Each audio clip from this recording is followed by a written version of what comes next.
Good afternoon. This is Lori Schaller from National Disability Institute, and I was asked to present today on what help is available to help people afford assistive technology.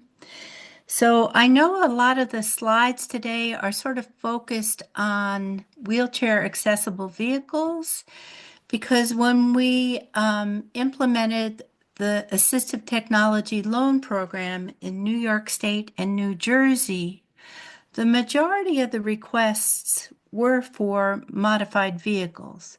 Usually we could find a grant or other source of funding for other forms of assistive technology, like vision or hearing devices, communication boards, prosthetics, and even home modification. For the majority of people, we were able to help them find a grant. And we continue to post on our website assistive technology resource guides specific to New Jersey and to New York State to help individuals find those grants. So let's start our presentation today, and you're welcome to ask me questions as I go along, and I thank you for those because that's how I learn what the needs are in the community. So who is National Disability Institute? We're based out of Washington, D.C., and we envision a society in which people who have a disability have the same opportunities to achieve financial stability and independence as people who do not have a disability. And within our mission, we collaborate and innovate to build a better financial future for people who have a disability and their family members as well. So we focus on financial wellness, employment, encouraging people to work to their fullest ability. We work on capacity building and we provide resources in the form of webinars, podcasts, reports, tools, and our website. And the link to our website at National Disability Institute is posted here. So we also have a research arm here at National Disability Institute, and we understand that households containing an adult with a work disability require on average 29% more income or an additional $18,320 each year at the median household income level to obtain the same standard of living as a comparable household without a member who has a disability. And the link to that research is provided here. So an ABLE account, and we'll talk more during this presentation about ABLE accounts, can cover many of the extra expenses, including assistive technology and services. And so people had used the NDI Assistive Technology Loan Program to purchase assistive technology and leverage their ABLE savings and the use of grants and work supports, along with the Catastrophic Illness in Children's Relief Fund program that is available in New Jersey as well. So we'll share some of those success stories with you. So we're going to talk about modified vehicle and wheelchair accessible vehicle assistive technology funding options, what grants are available, the Social Security Administration work supports that are available for individuals who receive SSI and or SSDI, and protected savings options that are allowed by means-tested benefit programs, including the Social Security Administration. So I had mentioned we have specific assistive technology guides for New Jersey and New York residents, so that they list grants and lending programs and other service providers who can help people select the best and most cost-effective assistive technology to meet their needs. So like I get lots of calls. People are about to start a job and they need speech to text sort of devices, and they're surprised to learn that many of those features are available on their standard computer applications through Microsoft and things. So I then refer them to ATAC to learn more about those features that are embedded in software programs. There are also AT assessment services that can help people evaluate assistive technology that will meet their needs, abilities, and activity levels within their environments, whether they be in the workplace, in community living, or as they socialize or recreate in their communities. So let's start off with possible grants.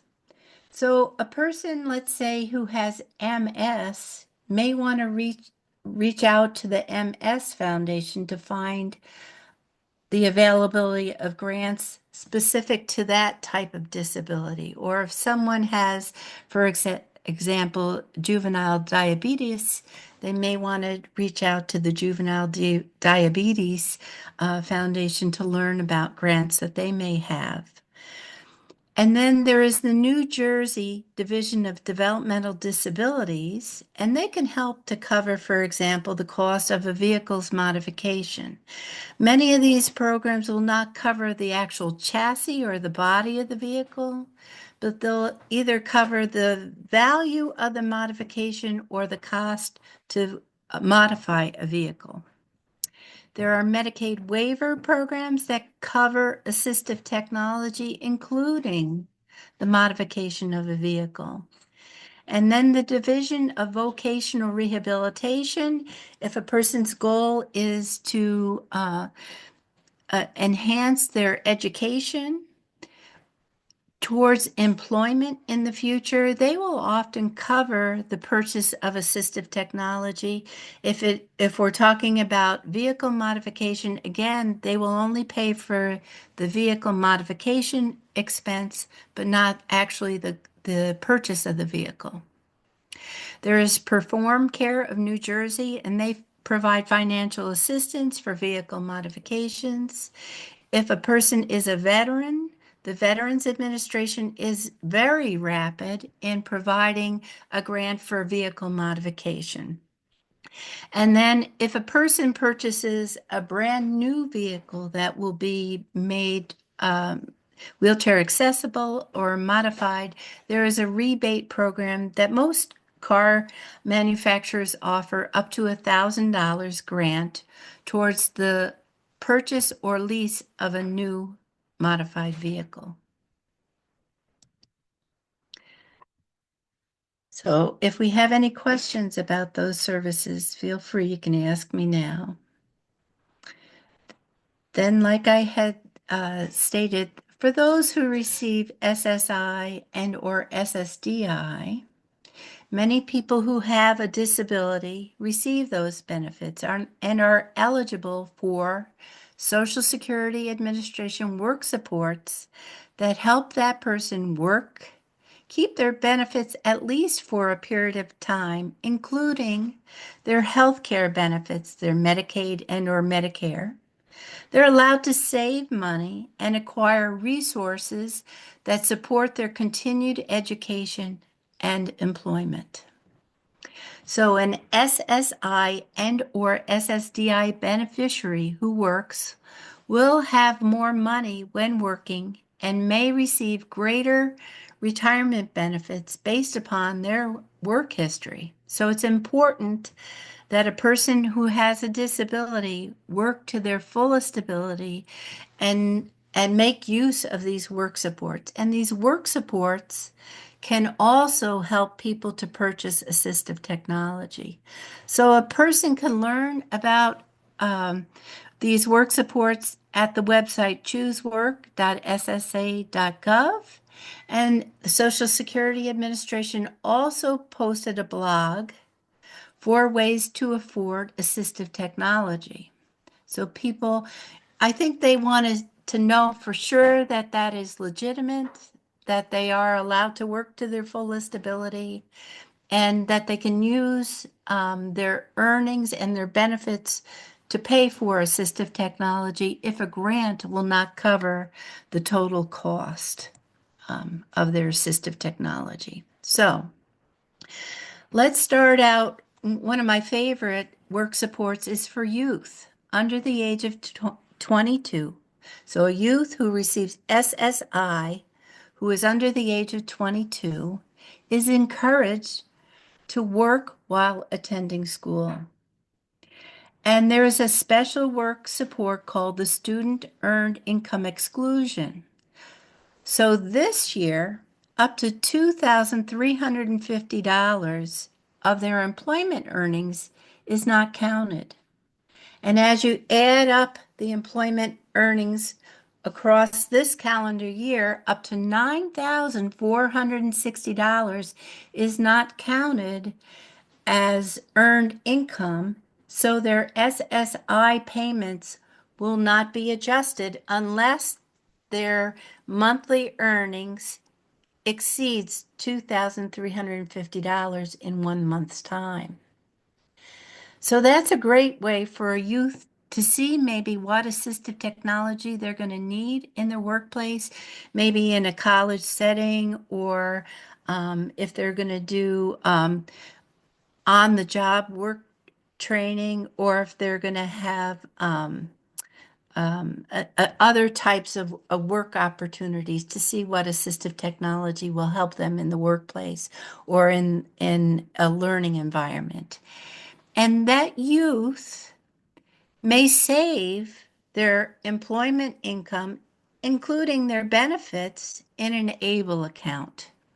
And eventually, they can spend those monies on qualified disability expenses, which are very broad.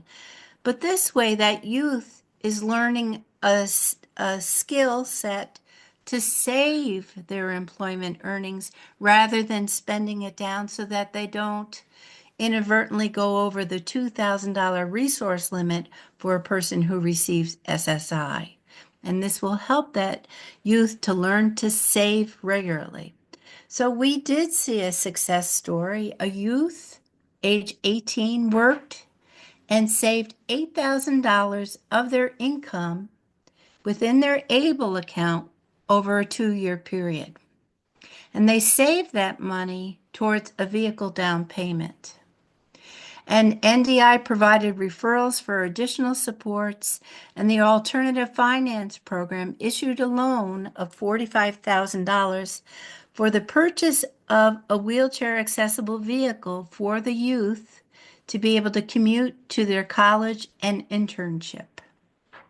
And eventually, that person went into an apprenticeship, and that helped them to get back and forth to that apprenticeship, and they are now hired permanently there with that employer. So I think it's important to understand that a grant may help, but if a grant will not help that person to purchase the assistive technology, in this case, a modified vehicle, this person can use various programs in their community to even not only acquire that asset, but to begin a credit history that will help them towards future financial goals as well. So then there's the impairment-related work support. This works for both individuals who receive SSI and/or SSDI disability benefits. So again, we're going to talk about the cost of a vehicle's modification that may be approved by Social Security Administration. And as that person pays, let's say, a vehicle loan that includes modification, each month that they pay towards that vehicle's modification expense, that is considered an impairment-related work expense. Monthly payments for modification reduce that person's countable earned income for SSI and for SSDI beneficiaries. For the SSDI beneficiaries, they would have needed to have completed at least their 9 trial work period months. And using this work support can help reduce countable income so that individual can continue to receive SSI and or SSDI payments monthly. And that's what I mean by staying in pay status. And they may also qualify for a subsidy. So IRS mileage rate, when applied for a person to get back and forth to work using a wheelchair accessible vehicle or a vehicle that may have hand controls or is modified in another way associated with that person's disability, if they receive SSDI, that mileage rate can help to reduce their countable earned income for their SSDI benefit. But my favorite work-related support is the Plan for Achieving Self-Support for a person who receives SSI and or SSDI benefits. And this may allow for extra income, helping that individual to pay for really any type of assistive technology that they may need, including a vehicle, whether it's modified or not, or other costs that they need to pay for in order to complete an education that will lead to employment or to pay for out-of-pocket expenses related to employment. So let me move on to a success story, and I think that maybe will help to explain this. So a person needs to pay for an item that is a barrier to reaching their career goal. The person who's applying for this Plan for Achieving Self-Support or PASS work support needs to have less than $2,000 in countable resources. So if they're over-resourced right now and their disability began before age 26, that person can either move their monies into an ABLE account or they can put them within their PASS plan so that it's included in the PASS, and they will leverage their savings then with their additional income and possibly benefits to be able to pay for what they need to be able to complete their education employment goal. So the SSI beneficiary needs to have income in addition to their SSI. It could be employment, it could be work study income, it could be Social Security Disability Insurance, SSDI. They have to have an education or an employment goal to earn more and reduce their SSI. For those who receive Social Security disability payments, they need to have a goal that includes their working to their fullest ability and eventually coming out of pay for their SSDI due to their increased employment earnings. And that those people need to understand that their Medicaid and or Medicare will likely continue. For example, in New Jersey, there's the Medicaid buy-in program that allows for greater resources and also income for those who come out of pay for their disability benefits due to employment. So we'll share a success story here. So a person completed their college and they needed a new vehicle with hand controls to continue to commute to their job. Their employment goal is to earn $62,000 a year as a civil service case manager. PASS was approved by Social Security Administration, allowing this person an additional $1,000 a month of SSI. Now, in New Jersey, that's going to be a little bit less. It's going to be $988.25. The PASS was approved, allowing that person to have that additional money while they're working. If the person receives SSDI in that PASS application, they're really applying for SSI too. So the person gets SSDI, in this case, of $1,800 a month based upon their work history. And then they also have employment earnings. So they put their extra money into a special pass account at their bank or credit union, right? And they were able to purchase a new white Toyota Camry with hand controls for $40,000. And they're paying more than $2,000 a month for their loan at 4% interest. And this person is close to having their loan paid in full now.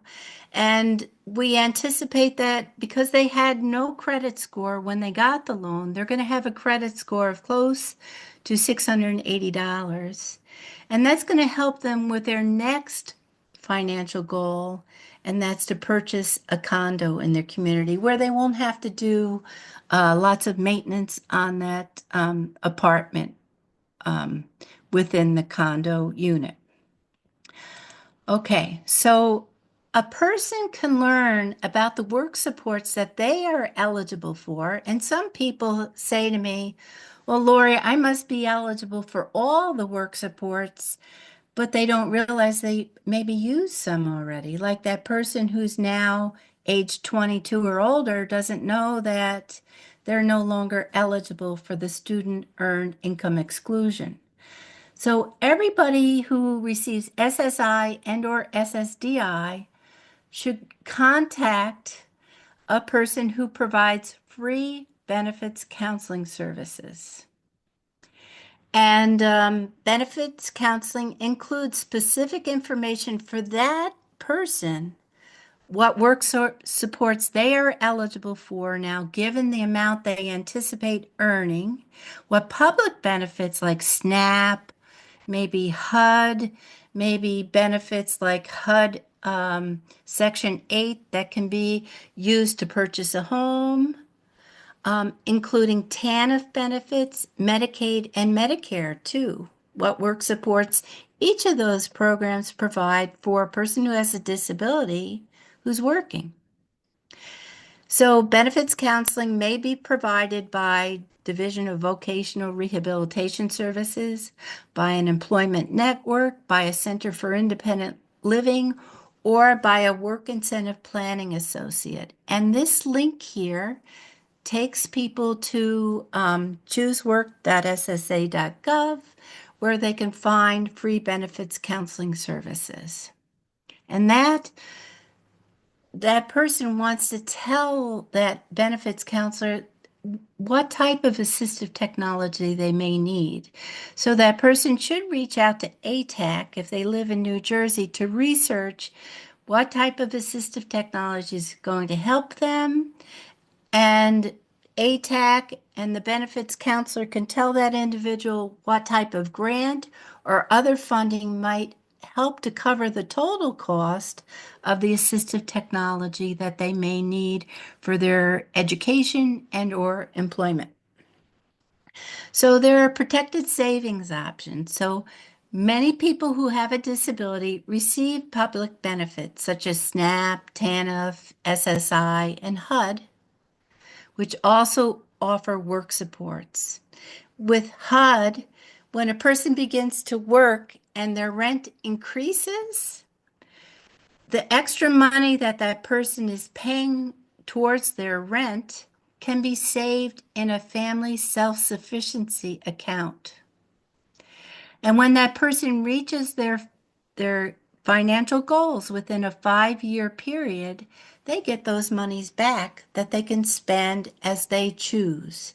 If that person is still receiving SSI benefits, that is accountable resource the month that they receive those monies. So they would want to spend those monies within the same month, or they may deposit those monies into an ABLE account. So let's talk a little bit about an ABLE account. So here at National Disability Institute, that is the parent organization of the ABLE National Resource Center. So an ABLE account is for someone who has a disability that began before age 26, but that age of eligibility is going to is going to be expanded on January 1st of 2026 to include anyone who has a disability that began before age 46. A person who receives SSI is able to save up to $100,000 in an ABLE account, and that is excluded as a resource for SSI. So the person still has that resource limit of $2,000 for any monies or countable resources that are held outside of an ABLE account. But that's a huge savings opportunity. A person can save and invest up to $100,000 in their ABLE account. And any amount of ABLE savings does not impact any type of Medicaid or even a Medicare savings program. An ABLE account owner, friends and family, a special needs or a pool trust, or a 529 college savings plan can deposit money directly into that person's ABLE account. This calendar year, that's up to $19,000. So for an ABLE account owner who works and does not have contributions deposited into a retirement account, this calendar year may contribute up to an additional $15,060 or up to their employment earnings this calendar year, whichever amount is less. So if a person, for example, has $19,000 deposited into their ABLE account from family and friends, they work and they earn $10,000, that person can have up to $29,000 deposited into their ABLE account this calendar year. That's huge. So we have at the ABLE National Resource Center free information about ABLE accounts, and we have ABLE account comparison tools so a person can explore to see, well, how does the New Jersey ABLE account compare with other ABLE accounts that a person can select one ABLE account to open, save, and invest money in. And investment earnings is not countable income for a person. And when the person goes to spend those monies on qualified disability expenses sometime in the future, that still is not countable income or a countable resource for that individual. So that's huge. So let me just explain that a little further. A person who has a disability who saves money in a 403B, a 401k, maybe they have a pension, or another type of retirement account. When they take a withdrawal from that account in the future, that will be countable income that may impact things like Section 8 or even that person's Medicare premium or Medicaid eligibility. But when a person takes a disbursement from an ABLE account to pay for qualified disability expenses that include the purchase of assistive technology, paying for an education, paying for basic living expenses, including food and shelter, housing, including utilities, rent, home modification, purchase, property taxes, transportation, including purchase of a vehicle, paying for bus or train fare, paying someone else to transport them back and forth to their college education or to their workplace. Those are all qualified disability expenses. Paying monies for personal support services. So we've seen lots of people like in their 70s, 80s, they had a disability that began when they were young, before age 26. And now they want someone to help them provide services in their home or maybe in their nursing home setting. Family and friends can deposit money into that person's ABLE account to pay for those extra support services, including respite care. It can pay for healthcare expenses. So we know Medicaid, in a lot of cases, is not accepted by a dentist. So the person can use their ABLE funds to pay for dental care. Disability related vacations, it can be used to pay for recreational activities, pay for legal fees and financial management. And an ABLE account can also pay for the ABLE account owner's funeral and burial expenses. So, we want to urge people, though, who have an ABLE account to look for free resources to pay for things like housing modification, or to cover the cost of a vehicle modification. The person's still eligible for all those grants and funding sources because ABLE account savings is a not accountable resource. And then in New Jersey, you have a very special program for individuals who are under the age of 22, and that's called the Catastrophic Illness in Children's Relief Fund. They are a payer of last resort, but a person can apply for whatever grant that might help to cover some out-of-pocket costs, or if the person has a trust or other fundraising funds that are not reimbursable, they can approach the Catastrophic Illness in Children's Relief Fund. And they will pay one time for the vehicle chassis modification up to $7,500. Or they will pay for permanent modification, no cost, no limit. And sometimes families pay for a lot of their child's out-of-pocket expenses related to health care, or maybe installing a fence to keep a family member who may wander off the property within a safe space in the backyard. Those sort of expenses, that Catastrophic Illness and Children's Relief Fund may reimburse the family for. So they reimburse loans first, and then the families for payments made on a loan. So let me share a success story around that. So we met years ago a family who needed an $80,000 wheelchair accessible vehicle to transport their young child, but the weight of that wheelchair that person needed was very, very heavy. So they really needed a wheelchair accessible vehicle. They had saved $35,000 towards the vehicle's down payment, but the family had just begun a new job, and therefore their bank and or credit union would not give them a loan, and neither would the modified vehicle dealer. So they came to an alternative finance program, and at the time we held that program, and we provided a $45,000 loan at 4% interest for this family.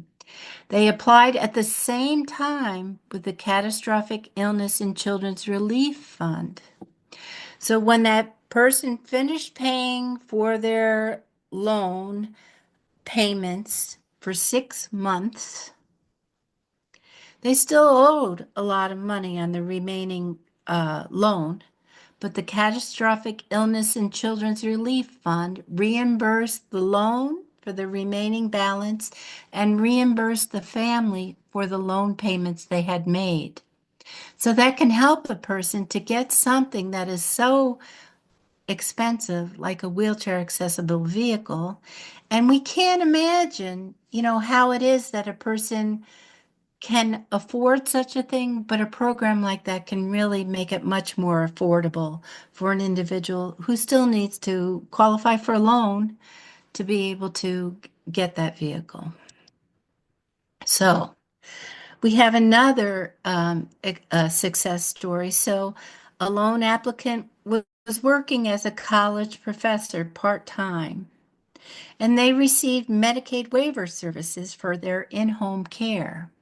So when they called us and they needed a modified vehicle to be able to get to their job, we referred them back to their Medicaid waiver provider who paid for the modification of the vehicle, and they DVRS helped to pay for behind the wheel driving evaluation and driving classes. And then they got a pass because they were still, even though working part time as a college professor, they were still eligible for SSI. And they also received some SSDI because they had a work history themselves. And then they received an extra $1,000 a month to be able to pay towards that vehicle loan so that they could pay for that modified vehicle within 4 years. So again, we leveraged all those programs together. So if you have questions about, a particular scenario, you're welcome to give me a call or to send me an email, and we can try to figure out what sources of funding that person may be eligible for to help them to acquire the assistive technology that they need. And on this last slide here, I have links to our website at National Disability Institute. We have assistive technology information on grants and other funding available. We have recorded webinars too that can help a person prepare a spending plan to know how much assistive technology they can pay for out of pocket. We have the resource guide. We have the ABLE National Resource Center site. We have the ABLE Disability Certification. So if a person, for example, wants to open an ABLE account and they never received any disability benefit, but they've had a disability that began before age 26 or 46, they can ask their doctor to sign that form so they can open an ABLE account and begin to save regularly. We have an employment network here at National Disability Institute that is called the American Dream Employment Network.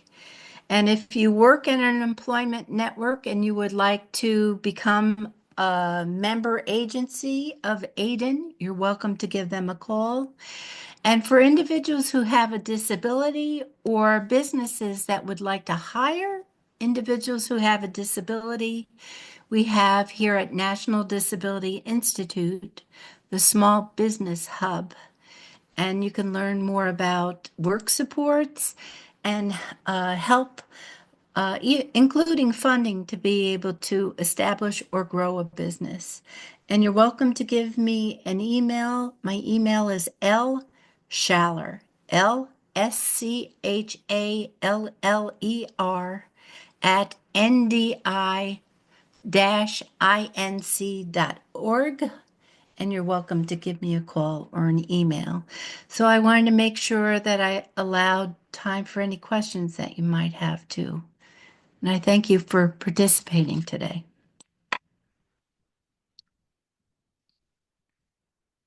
So I'll send a copy of the slides to Naomi and she can send them out. Um, and are there any other questions? So you're welcome to unmute yourself. And I thank you for the opportunity to share. Thank you so much, Lori. You're welcome.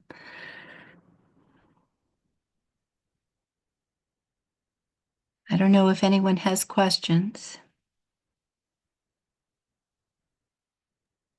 Not at the moment, but um, maybe I will call or email you at some point in the future. Okay, you're welcome to. I'm usually here Monday through Friday from 8 until 5. And thanks again for the opportunity to share.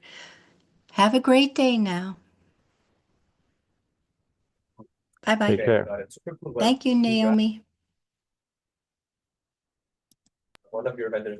I will see you soon, Naomi. Yeah.